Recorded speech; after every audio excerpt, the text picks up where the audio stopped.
Hey everyone, it's Katie from Bobby Hair Studio. Thanks for joining me again today. Today's client is a first-time guest who wants to go as blonde as possible but still keep it low maintenance. So if you want to see how this was done, make sure to stick around and watch this tutorial. Before we start, I want to thank everybody for all the subs and the likes. It really helps this channel out. If you want to help us out another way, make sure to follow us on Instagram and TikTok at Bobby Hair Studio. So my client just spent the last 2 months in Costa Rica in the ocean, so her ends are super dry, and she has an old balayage that still needs to be lifted up because it's not where she wants it to be, and it also needs to be updated. So we are going to be using K18 on her hair today to make sure that she's got as much health in there as possible to prevent her hair from breaking and to keep her hair really soft and healthy. This is the sectioning that I'm going to be doing today. What I'm doing is I'm leaving out the front for a solid money piece. I'm taking up the top area of her head to do a different kind of highlighting kind of foil on, and then everything underneath is going to be its own section that I'm going to bricklay a horseshoe section around. So I didn't really film a lot of the underneath area, but this is basically how I did my foiling today. Is I did something called airtouch. It's quite easy, but it is very time consuming. But if you are struggling with making your foils look really blended, this is a really good way of doing a blended, super blonde look. And it's a great way of doing a back comb without doing a back comb.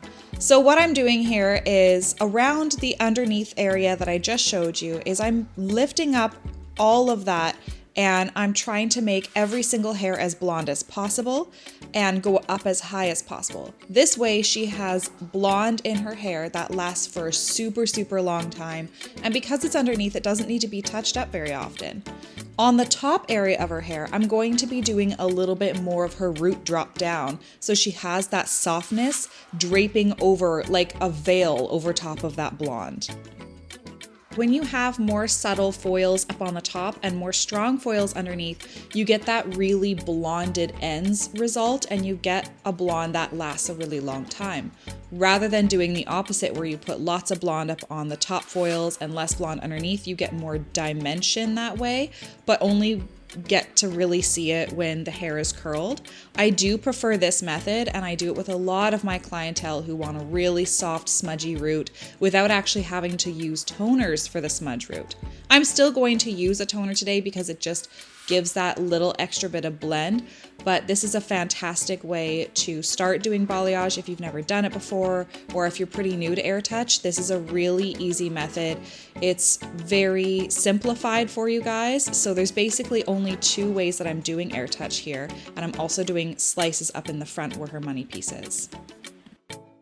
The way I do airtouch is I take a thin piece of hair, relatively thin, and the thinner it is, the more blonde it's going to be. Then I take my blow dryer, and from where I'm pinching with my fingers is where I want it to be the blondest. Then I basically blow all those short little hairs that don't reach to my fingers down below. I grab both the pieces of hair and kind of stretch them a little bit so that I push away all those little hairs out of the foil.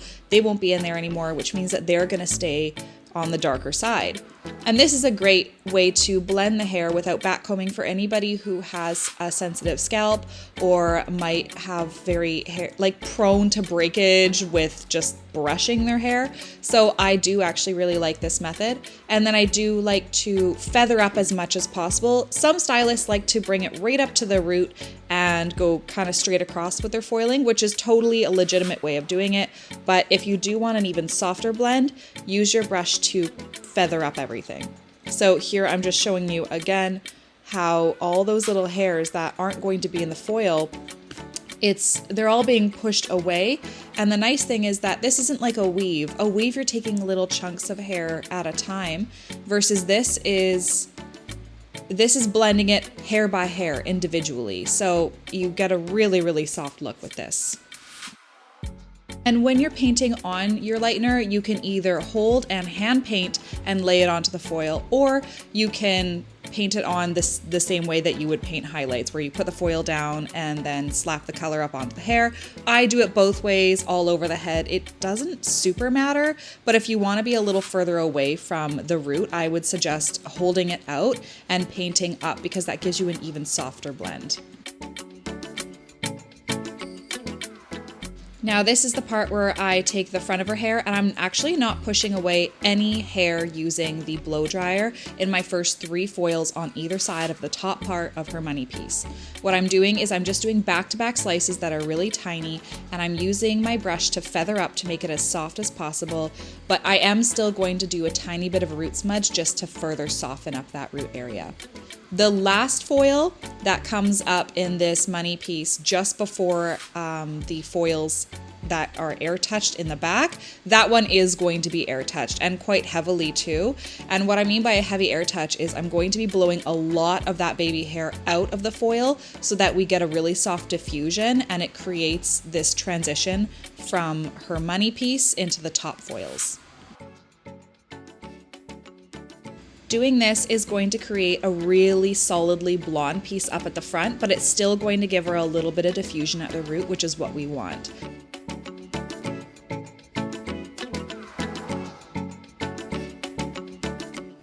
So when it comes to air touch, it can be a little bit hard to tell how blonde your pieces are going to be. And I can guarantee that you're going to have a lot of blonde when you're doing air touch because most of the hair is going to be in the foil. It looks like the tiniest amount of hair is being left out of the foil, and that's true, but you're also going to be getting a really soft diffusion doing this. Right here, I am holding up the hair and I am hand painting on top, which gives me a really, really soft blend, and I can kind of control where the blonde goes up to versus creating a strong line up at the top and making all the blonde go towards the top. I did this for the top area rather than underneath because underneath I wanted there to be, again, as I said earlier, a ton of blonde all the way up to the very top and still have some soft diffusion, but it's not going to be as soft as this area where I hand paint most of the top, especially around the crown. Around the crown, I want there to be less blonde going all the way up. I want it to be a little bit more of that teardrop shape where there's more blonde at the front and less at the back, because that gives her a much softer grow out, a much softer blend. It just makes it a little easier when around the back of the head, when you have that split in the back and it just opens up. If you don't have really high up foils, then it looks more natural and it looks a lot better when it grows out rather than having a strong amount of blonde in the back there. It just creates lines all over the place. And so this is a great way to prevent that, is just to foil further away when you're at the crown.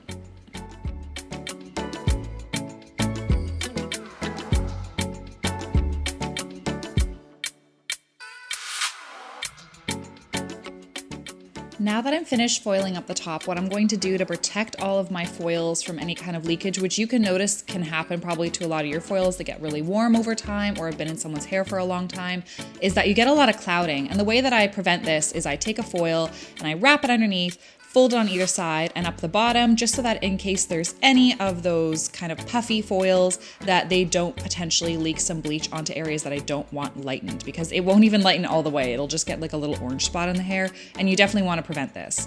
Then I'm leaving those foils flipped over towards the top to let the back crown area keep cool and to insulate those last foils that I just put in. That will let them lift faster and catch up with everything else a lot quicker. And once she's done processing, then I'm going to rinse her out and it will all be lifted to the same level.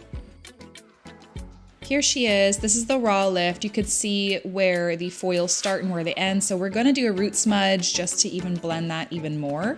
And my root shadow formula today is Schwarzkopf Vibrance, and I'm using a 7-4 and a 9-42. So what I'm doing here is her natural level I would probably call a 7, so I don't want to actually smudge on the same level. I want to smudge a level up. So I'm mixing a 7 and a 4 together to create a 7 and a 9 together to create an 8. And the 4 is a beige tone and the 2 is an ash tone. So I'm making sure she comes out with more of an ashy beige up on her root level, and I'm making it a really light color, but not quite as light as the blonde that's going to be toned everywhere else. Then her blonde toner is Schwarzkopf Vibrance 9.5, 5, and 9.4. What this does is it creates a nice level between 9 and 9.5, and I have gold tones in there and beige tones in there. And the reason why I wanted gold is because she still wanted it to look very natural and bright and sun-kissed, so I didn't want to put ash tones in her hair. The beige will make her still look blonde rather than white blonde, because when you're lifted to this level, if you put in some ash, it'll almost like neutralize and look more of a white blonde, and that's not what we want. Now comes 2 Stars and a Wish, everybody's favorite segment of my YouTube videos. If you haven't seen 2 Stars and a Wish before, just remember that this is a self-critiquing tool, and I've used it since my first year out of hair school. It's utilized in teaching every one of my new stylists and apprentices, and I still use it on myself to this day. The rules are, this is a positive environment. There's no I hated or I sucked at language used. It's constructive criticism only. 2 stars always, no less. 1 wish only, no more. And this has to be said out loud or to a mentor. We don't just state the what, but also the why and the how to really analyze how we can grow. This is something that has really helped me to grow, and it helps me to remember when things go right or when things go wrong in my appointments so that I know what I can do next time. I also want to analyze why, just so that I can really internalize and educate myself. So this is her hair blow dried straight. We haven't done any styling yet. I would say one of my wishes is that I wish a couple more of those pieces had been just a little bit more blended as I was putting them up. But the shadow root did do a really good job of blending everything down, so I'm very happy with that. One of my stars is I'm very happy with how blonde she turned out and how soft those roots ended up being, because it's just such a nice look for her. My second star is I'm really happy with how the money piece turned out, because it's really bright, it's up and around her face. It's obvious that it's a money piece, but it's not too strong and it's not too chunky looking either. So I'm really happy with this service.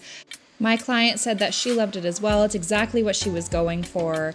And this is a perfect, bright, beachy summer blonde that's going to last her a long time as it grows out, but it's still going to be very soft on her hair. So I'd love to know what you guys think of it. If you learned anything, let me know in the comments. If you made it all the way to the end of this video, of course, comment Bobby's Crew, that would be great. And let me know what kind of stars and a wish you've used on yourselves lately, because I'd love to find out if this is helping everybody. I have gotten quite a few comments from people telling me that they've learned a lot from 2 Stars and a Wish, and I'm really happy that that tool is being used and that it's helping people. Again, thank you so much for joining me today. Please make sure to subscribe and to like my video if you liked it today. It really helps out the channel. And remember, we're also on Instagram and TikTok at Bobby Hair Studio, and my Instagram is vancity.blonde. So if you want to message me there, go ahead and we can chat. Thanks guys so much. Have a wonderful day.